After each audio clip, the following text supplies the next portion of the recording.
Le cinéma français n'est pas seulement un art, c'est un patrimoine vivant qui a façonné la culture mondiale à travers des décennies de chefs-d'œuvre. Au cœur de ce rayonnement international se trouvent des visages emblématiques des acteurs et actrices qui ont transcendé l'écran pour devenir de véritables légendes.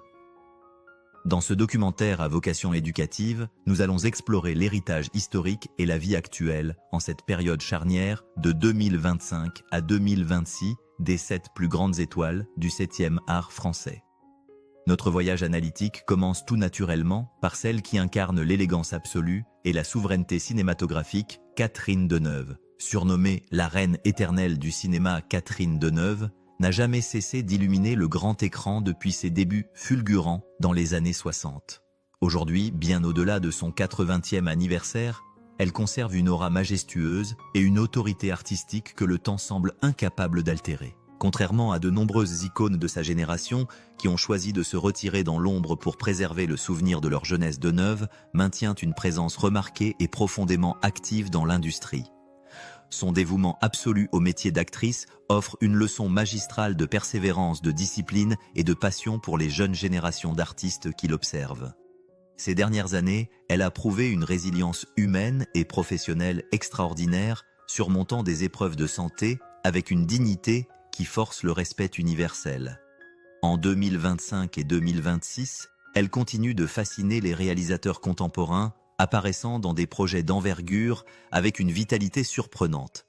Elle ne se contente pas de vivre sur son immense héritage prestigieux forgé jadis avec des maîtres visionnaires comme François Truffaut ou Agnès Varda, mais elle s'ancre résolument dans les problématiques du cinéma d'aujourd'hui. Sa capacité à choisir des rôles complexes, souvent teintés d'autodérision, de vulnérabilité ou de gravité, démontre une intelligence artistique d'une rare acuité. Son quotidien actuel est celui d'une femme profondément libre, qui partage son temps entre les plateaux de tournage exigeants, les festivals internationaux prestigieux, où elle est célébrée comme une figure tutélaire du cinéma mondial et ses divers engagements culturels. Catherine Deneuve représente bien plus qu'une simple actrice. Elle est la mémoire vivante de l'exception culturelle française. Étudier son parcours actuel, c'est comprendre comment une icône culturelle peut traverser les époques avec grâce en adaptant son image publique sans jamais renier son essence profonde. Elle trace la voie impassible et magnifique, prouvant que le talent véritable ne connaît ni retraite ni date d'expiration. Cette force tranquille et calculée contraste souvent de manière fascinante avec l'énergie bouillonnante et l'agenda frénétique d'une autre géante de l'écran que nous allons aborder, dont la capacité de travail inépuisable défie purement et simplement l'entendement. Si Catherine Deneuve règne avec une force tranquille, Isabelle Huppert, quant à elle, s'impose comme une force de la nature au rythme de travail, littéralement étourdissant. Considérée par des institutions prestigieuses, comme le New York Times, comme la plus grande actrice du XXIe siècle, elle incarne le dévouement absolu à l'art dramatique. L'étudier, c'est analyser une véritable machine de précision du jeu d'acteur, capable de disséquer la psychologie humaine avec une froideur chirurgicale et une intensité redoutable. En 2025 et 2026, Isabelle Huppert ne ralentit pas, bien au contraire. Elle continue d'enchaîner les projets avec une frénésie qui fascine et inspire les jeunes acteurs du monde entier, prouvant que la créativité ne s'émousse nullement avec les années. Son actualité cinématographique et théâtrale demeure exceptionnellement dense. En 2025, elle a partagé l'affiche avec Catherine Deneuve dans l'œuvre très remarquée « La femme la plus riche du monde », présentée sous les ovations au Festival de Cannes. Ce face-à-face entre deux géantes du cinéma français a offert au public une leçon d'interprétation d'une rare densité, illustrant parfaitement la vitalité de l'industrie nationale. Mais le génie d'Huppert ne se limite pas aux caméras. Son amour viscéral pour les planches la pousse constamment à se réinventer dans des conditions physiques et mentales extrêmes. En témoigne son engagement théâtral fulgurant pour l'année 2026, où elle est programmée pour porter la pièce exigeante « Mary Said What She Said » au prestigieux festival d'Adélaïde en Australie. Cette capacité à dominer aussi bien le cinéma d'auteur européen que les scènes internationales fait d'elle une ambassadrice culturelle sans équivalent. Aujourd'hui, la vie d'Isabelle Huppert ressemble à une tournée mondiale ininterrompue de masterclass vivantes. Elle repousse inlassablement les limites de sa zone de confort, explorant des personnages souvent marginaux, complexes ou moralement ambigus. Elle enseigne par l'exemple que l'art de la comédie exige une curiosité intellectuelle permanente, et un refus catégorique de la facilité. Sa trajectoire actuelle est la preuve éclatante qu'une actrice peut dicter ses propres règles dans un milieu souvent contraint par l'agisme et les stéréotypes. L'étude de sa carrière foisonnante offre une perspective inestimable sur l'évolution du jeu d'acteur moderne. Elle démontre que la longévité artistique ne repose pas sur la préservation artificielle d'une image, mais bien sur l'audace continue et la rigueur intellectuelle. Cette dimension internationale spectaculaire, bâtie sur le talent brut, trouve un écho particulier chez une autre génération d'artistes françaises qui ont su elles aussi conquérir le monde entier, jetant un pont majestueux entre le cinéma d'auteur européen et l'industrie hollywoodienne triomphante. Cette dimension internationale spectaculaire bâtie sur le talent brut et une éthique de travail irréprochable trouve un écho particulièrement vibrant chez deux autres figures tutélaires de notre époque, Marion Cotillard et Juliette Binoche. Ces deux ambassadrices mondiales triomphantes ont réussi l'exploit rarissime de jeter un pont majestueux et durable entre l'exigence du cinéma d'auteur européen et la machine à rêve hollywoodienne. L'analyse de leurs carrières respectives offre une perspective sociologique fascinante sur la manière dont les actrices françaises naviguent dans une industrie globalisée tout en préservant jalousement leur identité culturelle et leurs convictions personnelles. Marion Cotillard, éternelle incarnation de la grâce depuis son sacre historique aux Oscars pour La Môme, illustre parfaitement cette évolution constante. Traversant la cinquantaine en 2025 et 2026, elle vit une période de profonde transition tant sur le plan intime que professionnel. Sur le plan personnel, la presse a récemment documenté la fin de sa relation de 18 ans avec le réalisateur et acteur Guillaume Canet. Cet événement de vie analysé avec le recul nécessaire souligne la complexité vertigineuse de concilier une exposition médiatique mondiale, une pression constante et une vie privée épanouie. Cependant, c'est dans ses engagements citoyens que Cotillard puise sa force actuelle. Plutôt que de se contenter des lucratives superproductions américaines, elle canalise son influence phénoménale vers des causes cruciales. À la tête de sa société de production Newtopia, elle développe activement des projets cinématographiques et documentaires rigoureux, axés sur la protection de l'environnement et l'urgence climatique. Son dévouement prouve de manière éducative qu'une star de son envergure peut utiliser sa plateforme pour éveiller les consciences. Sur les plateaux, sa passion pour les récits historiques intenses ne faiblit pas. En février 2026, elle a d'ailleurs débuté le tournage du drame très attendu L'Enragé. Son parcours démontre avec éloquence qu'il est possible d'être une icône absolue du glamour tout en agissant comme une actrice du changement social. Parallèlement, Juliette Binoche continue de redéfinir les contours du succès international et de la longévité. Considérée comme l'une des actrices contemporaines les mieux rémunérées et les plus récompensées de l'histoire, elle gère sa carrière avec une intelligence stratégique redoutable. En 2025 et 2026, elle multiplie les collaborations audacieuses, refusant systématiquement de se laisser enfermer dans des archétypes rassurants. Néanmoins, son statut exceptionnel exige une gestion méticuleuse de son image publique, un aspect incontournable de la sociologie du végétariat moderne. Dans une industrie visuelle où l'apparence physique est soumise à un examen impitoyable, les choix esthétiques des stars reflètent souvent les pressions systémiques auxquelles elles font face. Ainsi, l'attention médiatique portée en 2025 sur son choix d'opter pour des soins dentaires en porcelaine haut de gamme, visant à maintenir un sourire éclatant et intemporel, illustre cette nécessité pragmatique de répondre aux standards de beauté internationaux tout en conservant son aura d'artiste sérieuse. Cette démarche étudiée sous un angle sociologique révèle les compromis subtils que même les comédiennes les plus respectées doivent parfois accepter pour préserver leur compétitivité au sommet de la hiérarchie mondiale. Ensemble, Cotillard et Binoche ne se contentent pas d'interpréter des rôles.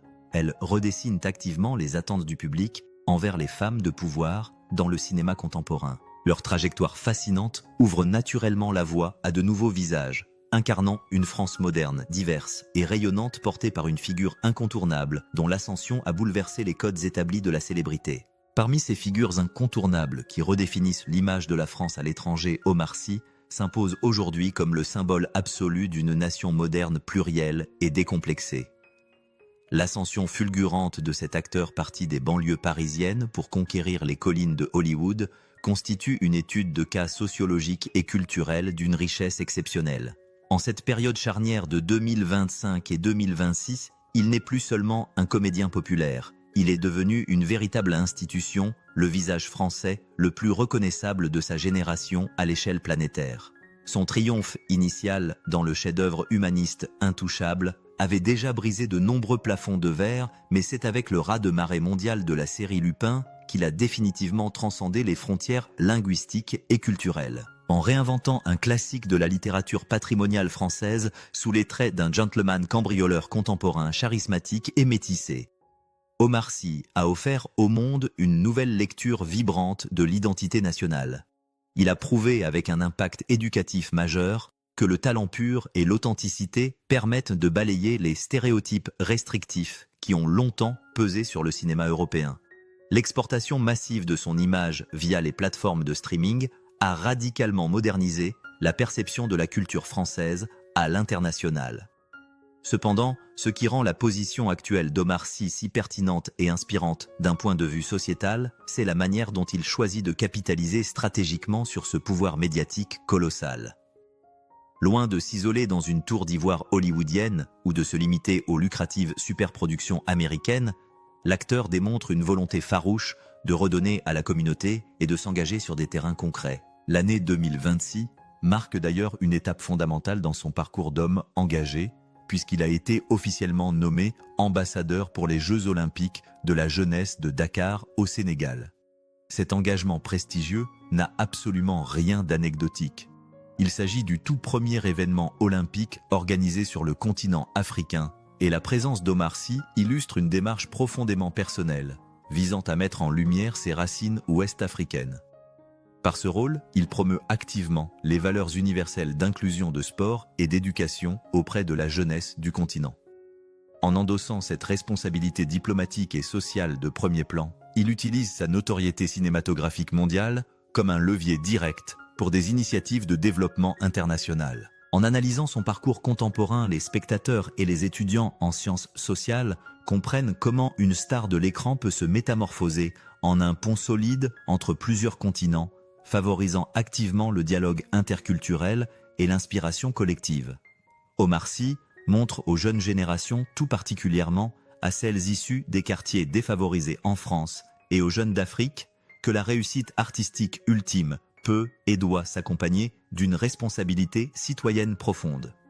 Il incarne une mondialisation positive, où le succès individuel exceptionnel sert de moteur à des projets collectifs d'envergure.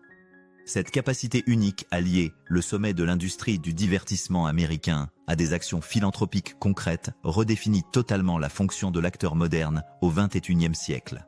Il trace ainsi un chemin inédit, prouvant que l'influence vertueuse d'un artiste dépasse largement le cadre strict du grand écran. Cette approche globale résolument tournée vers l'avenir, la solidarité et l'encapacitation de la jeunesse contraste de manière fascinante avec la longévité impressionnante d'un autre géant incontournable de l'exportation cinématographique française, un vétéran qui a conquis le monde à travers le prisme de l'action.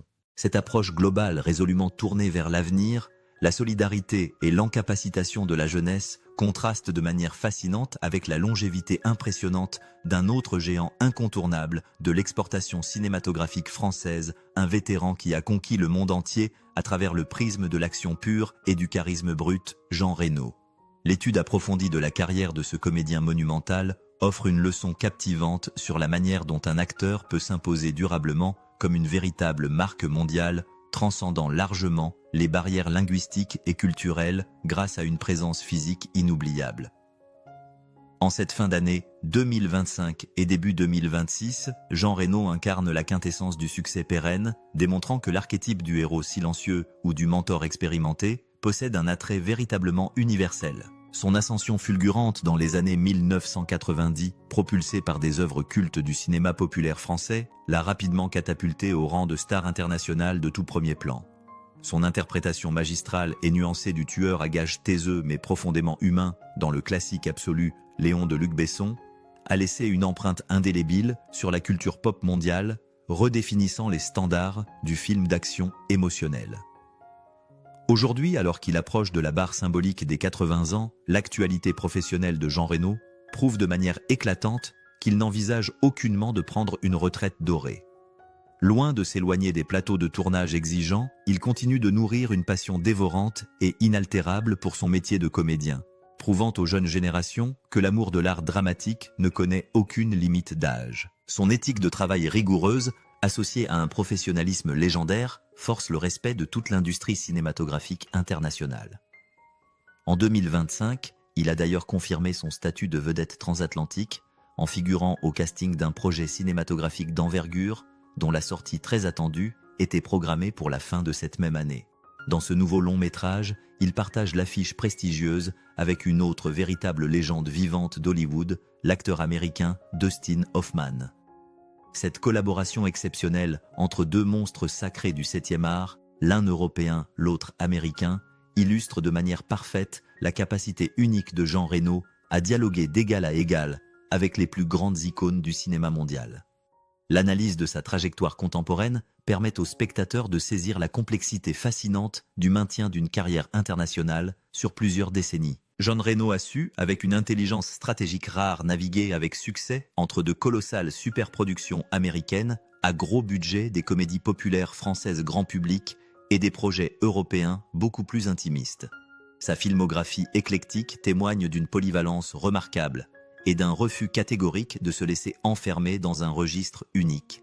Il a su habilement faire évoluer son emploi de dur à cuire vers des rôles de patriarche sages complexes ou parfois comiques, adaptant son jeu aux exigences de son âge tout en conservant son indéniable magnétisme naturel. En étudiant l'impact de Jean Reno en 2025 et 2026, on comprend comment la prestance, la discipline et la fidélité à un certain cinéma de divertissement de très haute qualité permettent de forger un héritage indestructible. Il demeure une figure rassurante et puissante, un véritable ambassadeur du talent français à l'étranger, dont la passion inébranlable pour la comédie continue d'inspirer des millions de cinéphiles à travers le monde. Cette constance rassurante et cette maîtrise de l'image publique tranchent néanmoins brutalement avec la trajectoire tragique d'un autre immense talent de sa génération, dont la fin de carrière s'inscrit dans un registre d'une toute autre gravité. Cette constance rassurante et cette maîtrise de l'image publique tranchent néanmoins brutalement avec la trajectoire tragique d'un autre immense talent de sa génération dont la fin de carrière s'inscrit dans un registre d'une toute autre gravité. Nous abordons ici la figure complexe et profondément controversée de Gérard Depardieu. L'étude objective de son parcours constitue aujourd'hui un cas d'école incontournable, non seulement pour l'histoire de l'art dramatique, mais aussi pour la sociologie culturelle contemporaine. Pendant des décennies, Depardieu a été bien plus qu'un acteur. Il a incarné l'âme même de la France à travers des rôles titanesques, passant de Cyrano de Bergerac à Jean Valjean avec une aisance déconcertante. Avec plus de 200 films à son actif, son génie brut, sa physicalité imposante et sa sensibilité à fleur de peau en ont fait le monstre sacré par excellence, un intouchable trônant au sommet du panthéon artistique mondial. Cependant, l'analyse éducative de son héritage en 2025 et 2026 nous oblige à observer la chute vertigineuse de ce géant. L'ère du génie absolu, où le talent artistique incommensurable servait souvent de bouclier pour excuser voire occulter des comportements inacceptables, a définitivement pris fin. La réalité juridique et sociale contemporaine a fini par rattraper la fiction du grand écran. En mai 2025, les chroniques judiciaires ont acté une rupture définitive dans sa relation avec le public, avec une condamnation à 18 mois de prison, avec sursis, pour des agressions sexuelles commises sur des plateaux de tournage. L'évocation factuelle de ces événements est absolument essentielle dans notre démarche documentaire, car elle illustre un bouleversement fondamental au sein de l'industrie cinématographique française et internationale, la fin de l'impunité systémique et l'émergence salutaire d'une nouvelle éthique professionnelle sur les lieux de création. La situation actuelle de Gérard Depardieu soulève de profondes questions philosophiques et morales que les étudiants en cinéma, les historiens de l'art et les cinéphiles doivent désormais affronter avec lucidité. Comment aborder l'œuvre magistrale d'un artiste dont les actions privées et professionnelles ont causé du tort à autrui? Son image publique, jadis, synonyme de la bonhomie de l'excès et de la passion française, s'est effondrée pour laisser place à un héritage profondément fracturé. Cette déchéance retentissante est révélatrice des mutations profondes de notre société qui refuse désormais de dissocier totalement l'homme de l'artiste lorsque des limites légales et humaines fondamentales sont franchies. Ce cas d'étude démontre de façon irréfutable que la célébrité même la plus immense et la plus enracinée dans le patrimoine national ne constitue plus une immunité face à la justice et à l'évolution nécessaire des mœurs. En conclusion de notre exploration, ces 7 trajectoires croisées nous offrent un panorama saisissant de la culture française en 2026.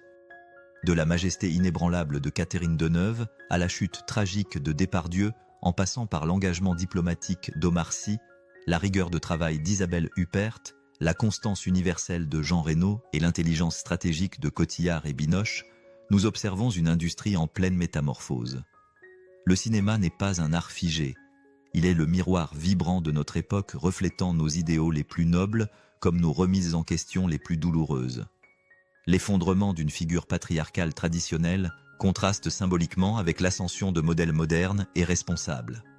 Ces étoiles continuent par leur lumière éblouissante ou par leurs ombres complexes d'écrire les pages incontournables de notre histoire culturelle commune.